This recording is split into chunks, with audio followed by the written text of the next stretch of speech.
Jeremias 44. Deixa aberto aí, a gente já vai ler. Deixa eu dar uma recapitulada aqui, rapidamente, naquilo que eu tenho falado ao longo desses cultos, onde eu estou pregando com base no livro de Jeremias. Jeremias, ele pregou durante 40 anos, anunciando que se Israel não parasse de pecar, Israel seria destruído. E a pregação de Jeremias era extremamente agressiva. Ele então dizia: sua raça maligna, vocês são uma raça maligna, pecadores, depravados. Esses eram os termos e adjetivos que Jeremias utilizava em relação àquele povo.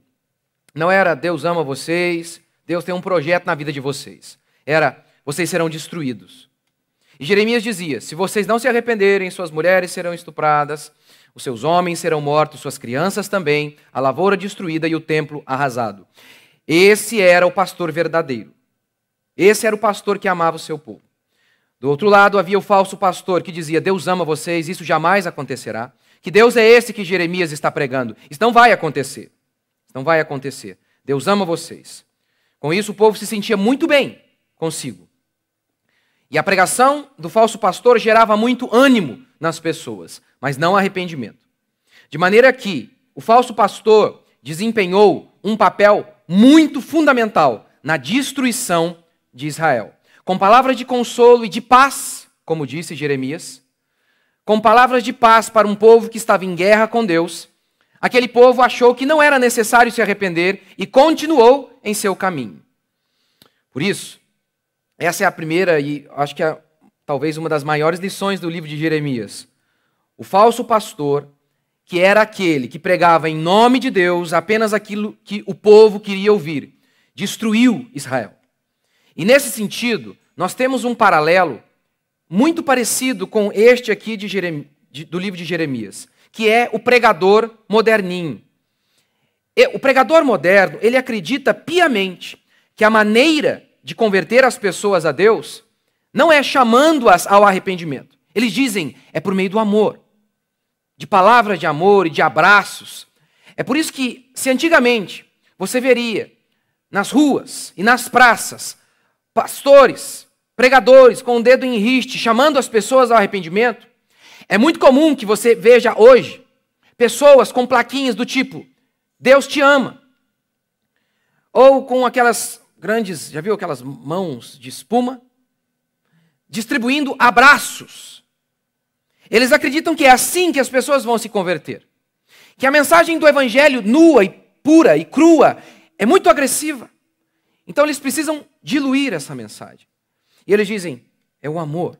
É assim que as pessoas vão se converter. O livro de Jeremias mostra que isso é um grande engano.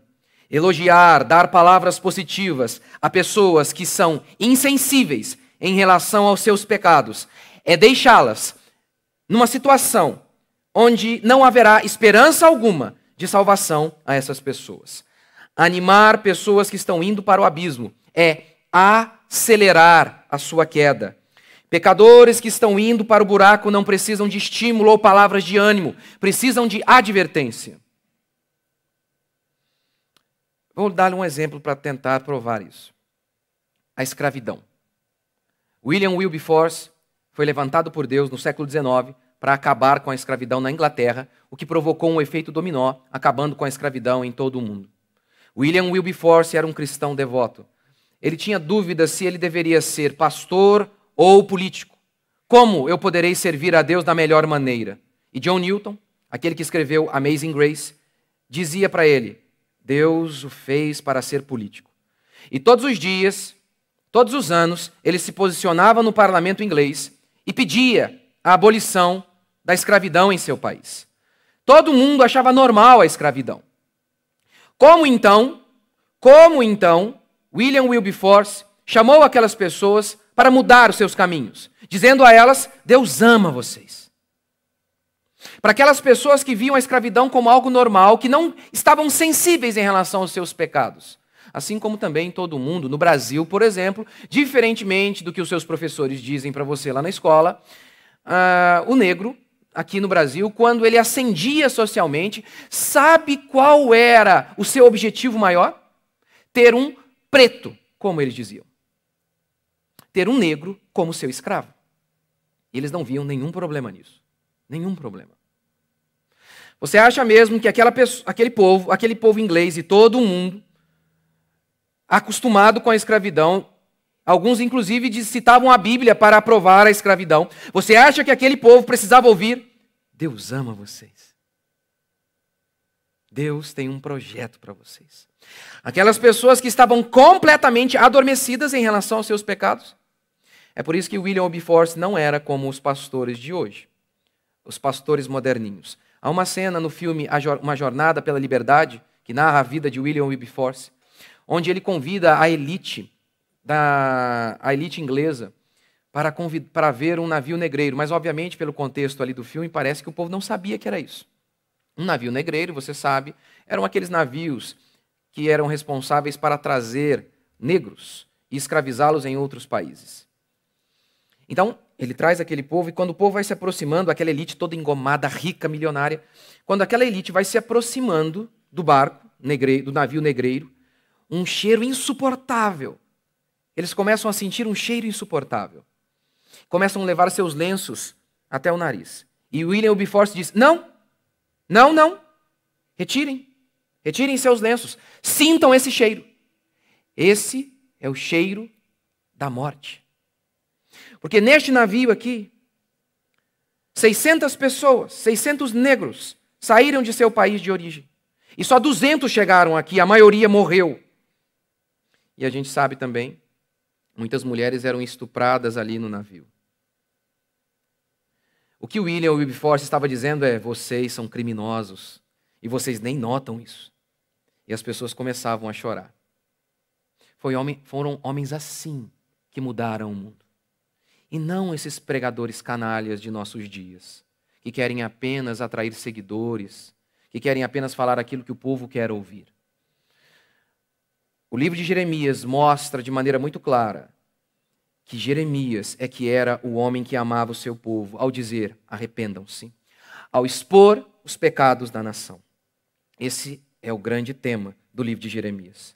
Mas como o povo precisou ouvir, como o povo escolheu ouvir as pregações dos falsos pastores de seus dias, que pregavam apenas palavras de consolo e de paz, o povo foi destruído. O povo foi destruído. E então Nabucodonosor veio e arrasou a terra.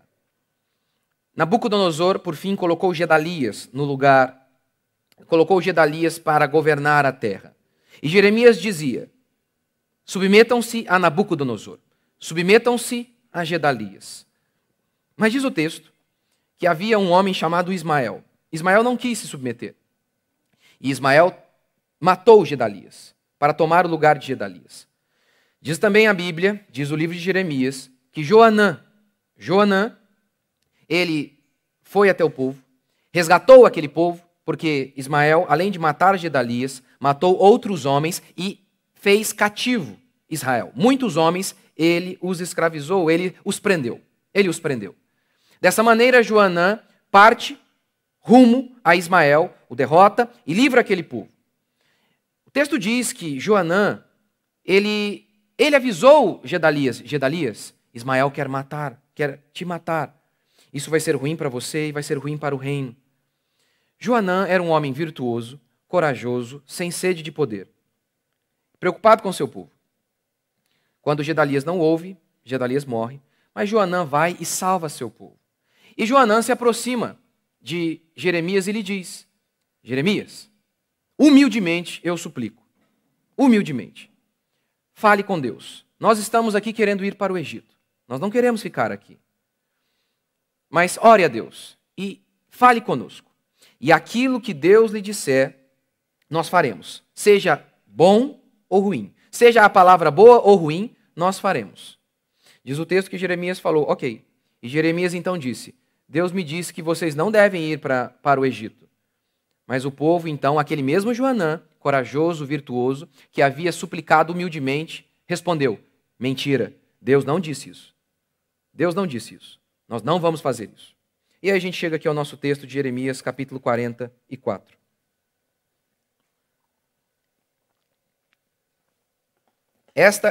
Jeremias 44, 1. Esta é a palavra que veio a Jeremias acerca de todos os judeus que habitavam na terra do Egito, em Migdol, em Táfnis, porque eles já haviam ido mesmo, em Mênfis e na região de Patros. Assim diz o Senhor dos Exércitos, Deus de Israel: Vistes toda a catástrofe que eu trouxe sobre Jerusalém e sobre todas as cidades de Judá. Hoje estão desertas e ninguém habita ali. Por causa da maldade que cometeram, provocaram minha ira queimando incenso e cultuando outros deuses, a quem nunca conheceram, nem eles, nem vós, nem vossos pais. Todavia eu vos enviei insistentemente todos os meus servos, os profetas, para vos dizer que não cometesseis essas abominações odiáveis. Mas eles não escutaram, nem deram ouvidos para se converter da sua maldade e não queimarem incenso a outros deuses. Por isso, a minha indignação e a minha ira se derramaram. Só abrir um parênteses aqui. Como disse Martin Lloyd Jones, se você retirar a doutrina da ira de Deus da Bíblia, vai sobrar bem pouca coisa para você pregar. É um milagre que os pastores de hoje conseguem fazer. Eles nunca pregam sobre a ira de Deus. Quero desafiar você. Vá para casa. Se você puder ler a Bíblia capítulo por capítulo. Jeremias, por exemplo. Ache um capítulo aqui em Jeremias, um capítulo, em que ele não fala da ira de Deus. Eu fiz as contas. Pelo que eu me lembre, são em quase todos. Ele menciona um Deus irado contra o mal. Faça o teste. Explique para mim, então, se essa é uma nota que se repete constantemente na música da Bíblia. Por que os pastores nunca cantam essa canção? Porque eles nunca pregam sobre isso. Se é um tema recorrente na Escritura, não apenas em Jeremias. Verso 6. Por isso a minha indignação e a minha ira se derramaram e se acenderam nas cidades de Judá e nas ruas de Jerusalém, que se tornaram em ruína e desolação, como hoje se vê. Agora, assim diz o Senhor, Deus dos exércitos, Deus de Israel: porque cometeis tanta maldade contra vós mesmos, expulsando de Judá o homem e a mulher, a criança e o que mama. Não, peraí, quem expulsou o povo de Israel não foi o povo de Israel de Jerusalém?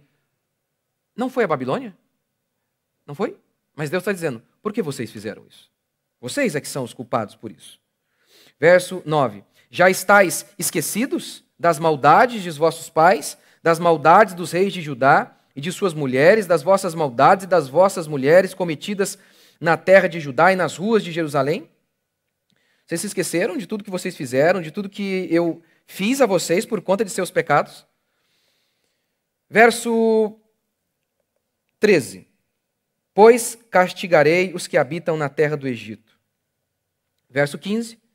Então todos os homens que sabiam que suas mulheres queimavam incenso a outros deuses, e todas as mulheres que estavam presentes, uma grande multidão, isto é, todo o povo que habitava na terra do Egito, em Patros, responderam a Jeremias: não obedeceremos à palavra que nos anunciaste em nome do Senhor.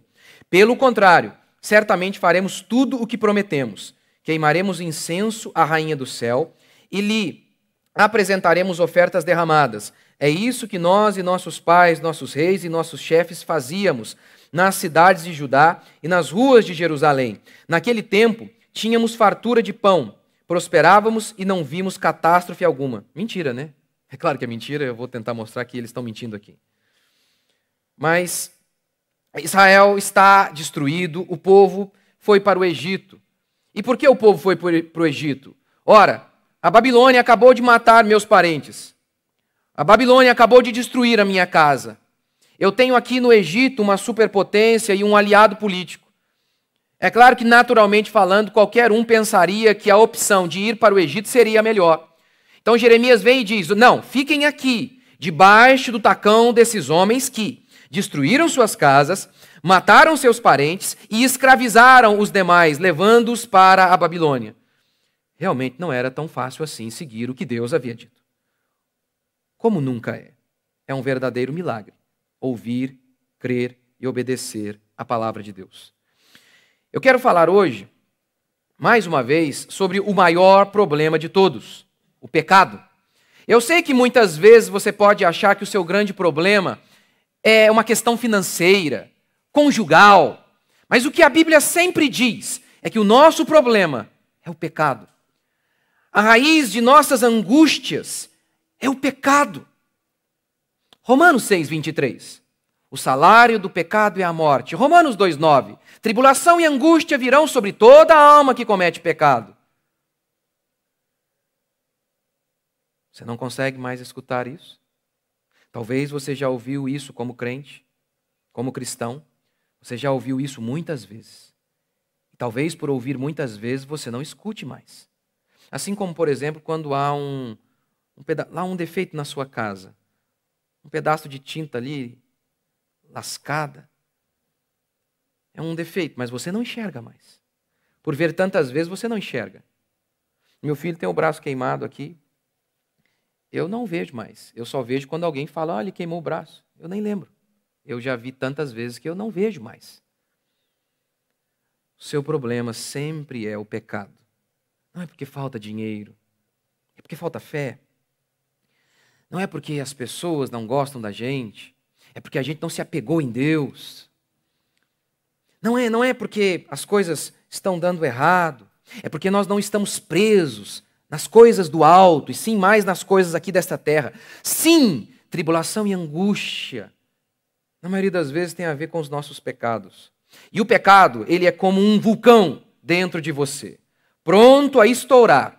E você é como um papel manteiga, fininho, colocado ali no topo desse vulcão, esperando que isso venha a segurar, a conter essa força que você não pode conter. O pecado é como uma avalanche e você é como um menino, lá embaixo, com um escudo de plástico. A Bíblia diz que, a não ser que aconteça um milagre diário, você não pode vencer. Não pode. Paulo diz, a minha palavra, a minha pregação não chegou a vocês tão somente em palavra, mas com poder. Nós não precisamos apenas de conhecimento, nós precisamos de um milagre. Nós precisamos que Deus venha diariamente sobre nós, nos liberte, nos capacite a vivermos a vida que Ele projetou para nós. E essa é a promessa do Evangelho. O Evangelho é poder de Deus. Poder. É disso que nós precisamos. Um homem com suas 2 pernas quebradas, num buraco profundo, ele não precisa apenas de motivação. Ele precisa de um milagre. Ele precisa que alguém desça onde ele está e o conduza para fora. É isso que nós precisamos todos os dias. Eu quero então falar sobre o poder do pecado e o quanto que nós precisamos da graça de Deus. Primeiro, o pecado nos cega. O versículo 3 diz assim, versículo 2, vistes toda a catástrofe que eu trouxe sobre Jerusalém. Vocês viram o que eu fiz. Vocês viram a desgraça sobre este povo. Vocês viram o que eles fizeram e o que resultou disso que eles fizeram. E vocês estão fazendo exatamente a mesma coisa, mesmo tendo visto o destino desses homens. É realmente assim um absurdo. O que seria o cúmulo do absurdo? Você vê uma pessoa indo para um buraco. Essa pessoa continua indo e cai no buraco. Você olha para essa pessoa toda estourada lá embaixo. E você então faz o mesmo que ela fez. Mesmo tendo visto o destino dela ao seguir aquele caminho, você vai e faz exatamente o que ela fez. Isso é o cúmulo do absurdo. É o que Israel fez. É o que muitas vezes nós fazemos. A moça cresce revoltada. Por quê? Porque papai, cansado de dormir com a mesma mulher, papai queria novas aventuras. Então, papai decide ir embora. E a menina cresce revoltada. Cresce revoltada. Porque às vezes a mãe não pensou direito, não respondeu à inteligência e sim deu voz às suas paixões. Sim, engravidou de qualquer um. Não analisou, não parou para pensar, não. A mãe falou, não casa com esse rapaz, esse traste. Não, a mãe não pensou nisso, apenas deu voz às suas paixões. Deu vazão às suas paixões. E por isso agora aquela criança, aquela menina está revoltada. E o que essa menina faz? E o que essa menina faz? Que cresceu revoltada por conta de o pai ter ido embora. Ela vai e engravida do Zé Droguinha.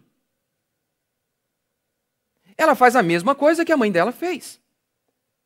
Não é um absurdo o que nós fazemos?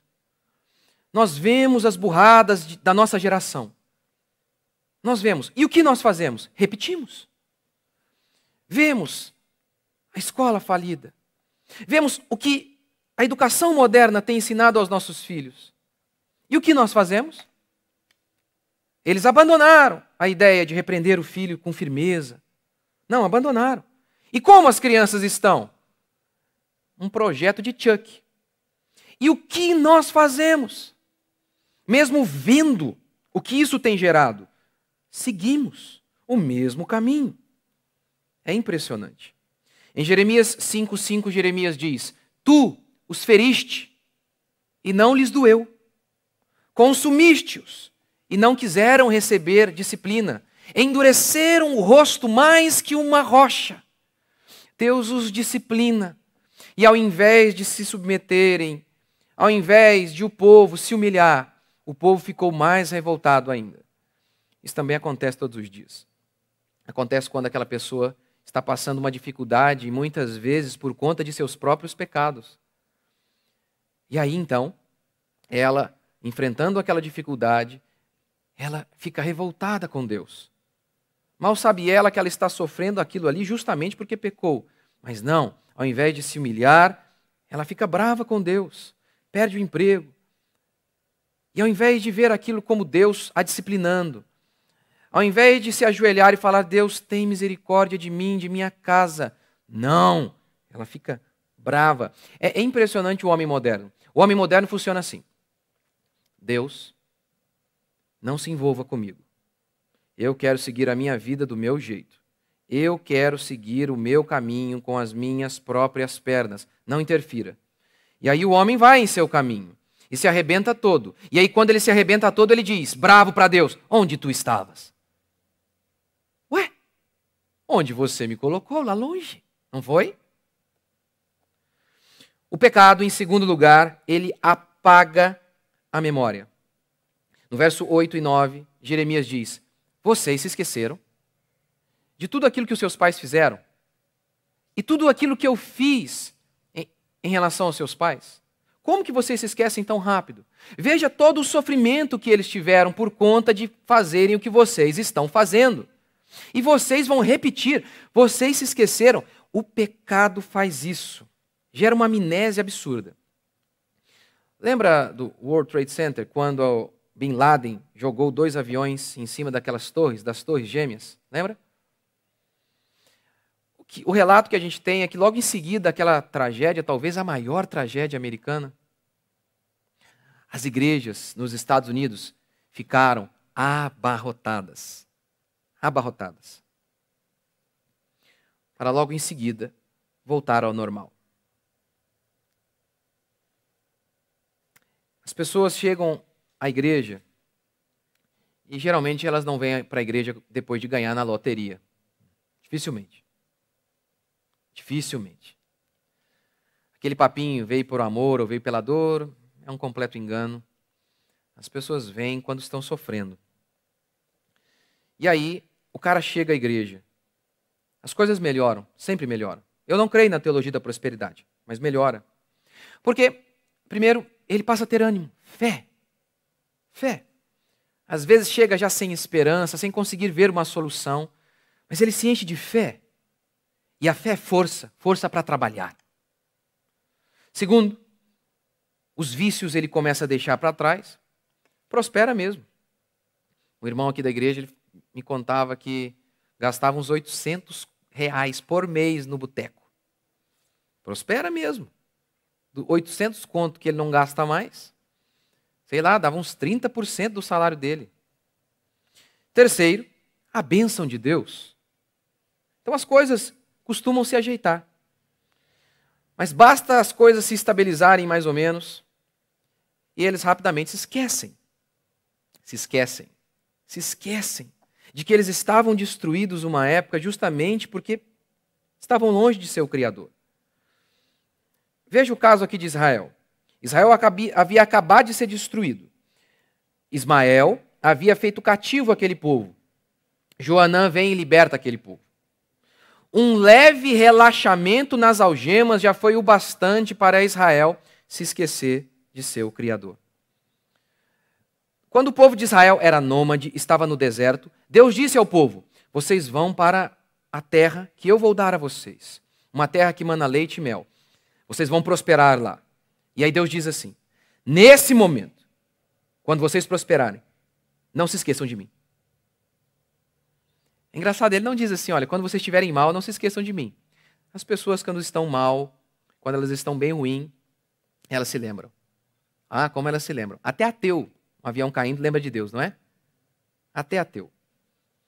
Você se lembra de Eclesiastes, que diz: lembra-te do teu Criador nos dias... Em que dia?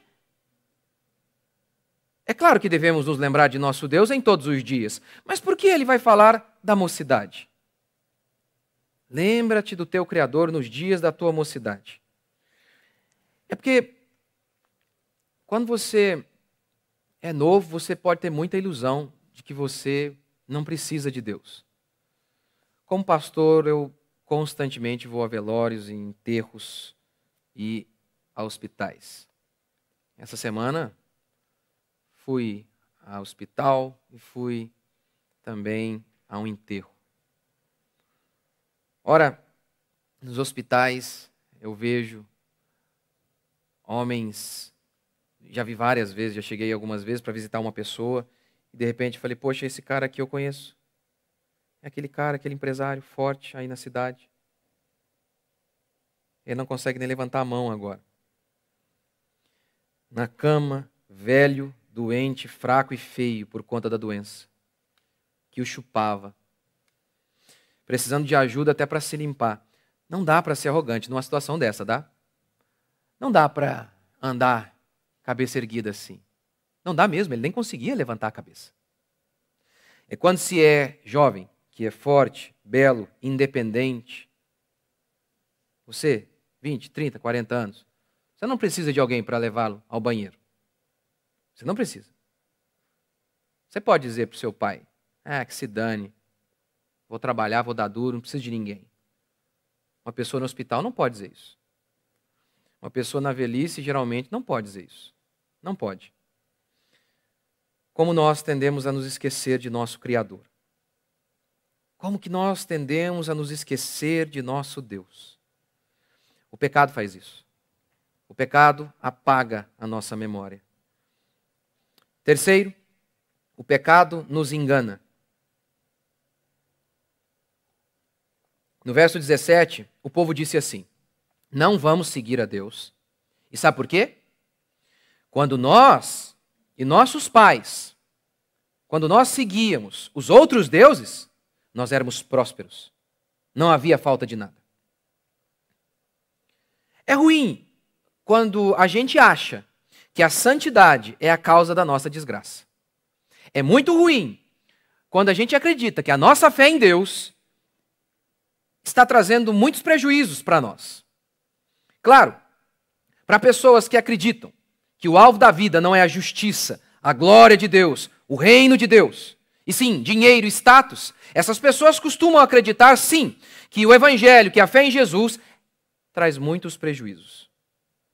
Para quem ama o pecado, andar com Jesus é um fardo. Mas esse povo estava mentindo. Não é verdade que eles eram prósperos quando eles serviam aos outros deuses. Corra a sua vista aí no livro de Juízes. O povo começava a adorar os outros deuses. Então os filisteus vinham e o povo passava fome. Lembra de Elias? O povo estava adorando a Baal. E por conta disso, durante 3 anos, não havia chuva. Deus não deixou chuva cair sobre Israel. De maneira que a fome dominava. Muitas pessoas estavam morrendo de fome. Por quê? Porque eles adoravam a Baal. O povo não está falando a verdade aqui. Eles tinham saudade de algo que não existia. Lembra de Israel? Israel estava no Egito. Israel era escravo. A situação não era boa. Não tem como ser bom sendo escravo. Lembra daquela cena de Moisés? Moisés vai tentar salvar um israelita que estava apanhando de um feitor. Diz o texto que o povo foi livre. E o povo lá no deserto, o povo disse assim: ai, saudade do Egito, dos pepinos do Egito. Gente, quem tem saudade de pepino, gente? Vê se não é um povo psicopata e louco. Mas diz o povo que o povo estava com saudade. Saudade, ô delícia. Aquele feitor egípcio, hein? E batia bem, hein? Como assim? Eles estavam com saudade de algo que não existia. Você já sentiu saudade da sua vida lá no mundo?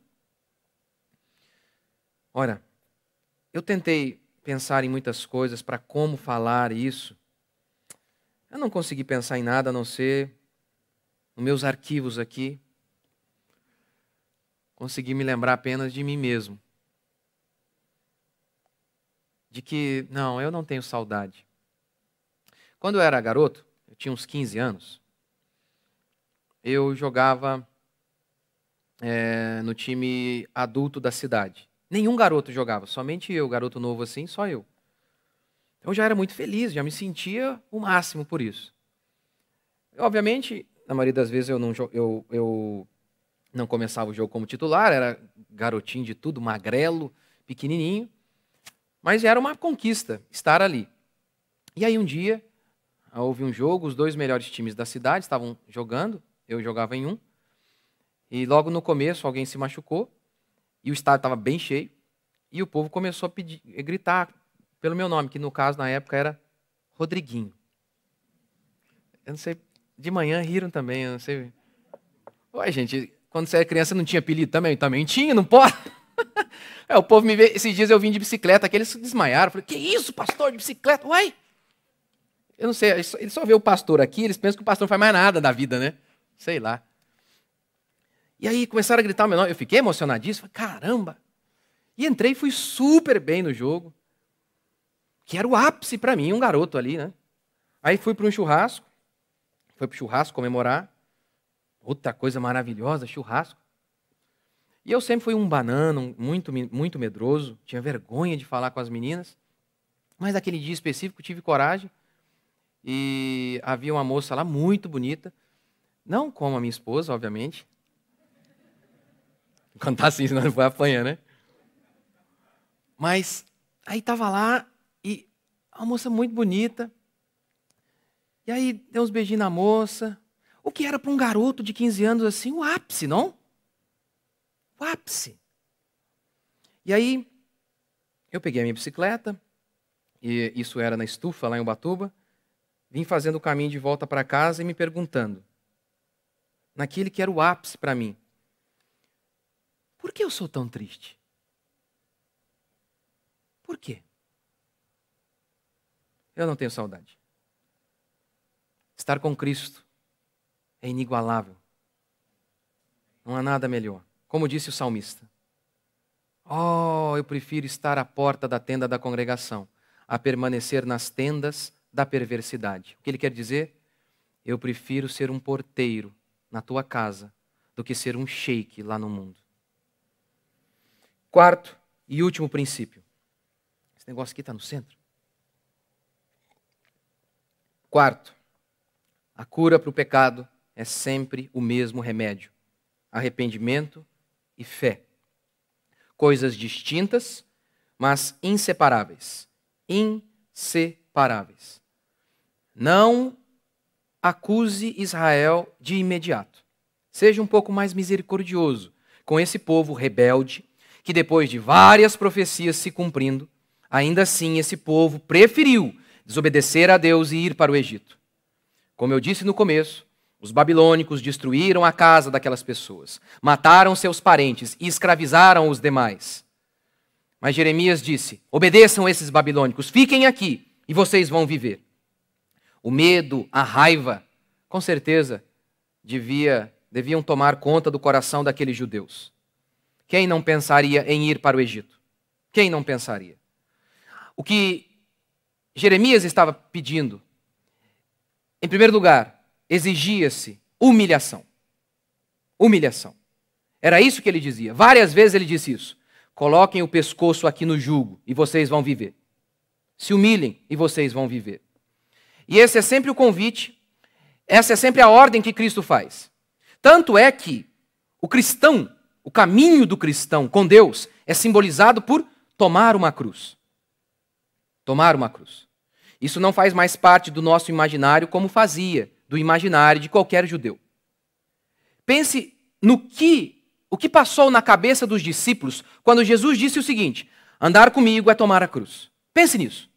Se você já assistiu Paixão de Cristo, você tem uma leve noção do que Jesus passou ao ser crucificado. A crucificação era um método de pena capital aplicada pelos romanos para punir bandidos e orquestrarem e colocar ali o pavor para que as pessoas ficassem apavoradas. Esse era o objetivo. Por isso eles começavam geralmente com uma tortura ali, dando várias e várias chicotadas. Você deve se lembrar que Jesus, ele quase já morreu ali. Já estava exausto a ponto de não conseguir carregar a sua cruz. Esse é outro elemento também terrível da crucificação. Carregar a própria cruz. Um paralelo disso seria quando um exército inimigo domina os seus inimigos. Um exército domina os seus inimigos. E então ele ordena que os inimigos vencidos comecem a cavar, abrir ali a sua própria cova. Não há nada mais desumano que isso, não? Não é só uma questão prática. O cara, eu estou com preguiça de abrir a cova. Não, há toda uma questão ali de tortura. Quem prepara a própria cova, gente? Quem quer arrumar a própria morte? Quem quer facilitar o caminho para morrer? Com exceção daquele que quer se matar, ninguém faz isso. O carregar a cruz era isso, era essa humilhação de preparar a própria morte. E por fim, ficaria exposto nu, com ambos os braços e pernas cravados ali na cruz. Durante horas, morrendo paulatinamente. Era um horror. Horror. Aí Jesus vem e fala para os seus discípulos: então, andar comigo é mais ou menos isso aí. Que coisa, hein? Por amor a mim, vocês podem sim passar por sofrimentos e humilhações. Está ali aquele povo pensando: vamos andar com Jesus, Jesus vai tomar o trono de César e nós seremos seus ministros. Aí Jesus vem e diz: não é bem assim. Não é bem assim. Porque o meu reino não é deste mundo. Aqui neste mundo, na maioria das vezes, a coroa que o mundo dá para mim e para os meus discípulos é de espinho. Se humilhar, andar com Deus é sempre isso. Se humilhar, renunciar a alguma coisa. Se você está andando com Jesus e nunca precisou renunciar nada, é provável que você não está andando com Ele. Ou você quer me dizer que mesmo vindo do mundo, você já era um convertido já. Não havia nada de errado que precisava ser mudado. O que Jeremias estava exigindo é que o povo se humilhasse. O que Jeremias estava exigindo era que o povo acreditasse, tivesse fé. Parecia que ali era o pior, mas não era. Tanto que, ao chegar no Egito, Jeremias diz: vocês serão destruídos aqui. Porque Deus via lá na frente. E Deus sabia que a Babilônia iria invadir o Egito e destruir todos que estavam ali. Portanto, o lugar mais seguro para se estar era em Jerusalém. Mas o povo, naturalmente falando, não via isso. Portanto, o povo não creu. Mas o povo tinha motivo para crer? Tinha. O povo foi chamado a crer no escuro? Não. Jeremias já havia profetizado, dado várias profecias, e suas profecias estavam se cumprindo, todas se cumpriram. O povo tinha que crer. O povo possuía motivos sólidos para crer. Assim como você também possui em relação à sua fé cristã, em relação à sua Bíblia. Você tem motivos sólidos. Portanto, diante daquelas cenas onde parece que não dá, onde parece que aquilo que Deus está pedindo não dá para fazer, aquilo que Deus está pedindo parece que é a minha desgraça. Creia. Confie. Espere. Eu é que sei que pensamentos tenho a vosso respeito, diz o Senhor. Pensamentos de paz e não de mal, para vos dar o fim que desejais. Eu é que sei, vocês não sabem. Eu é que sei. Você crê? Vamos ficar de pé?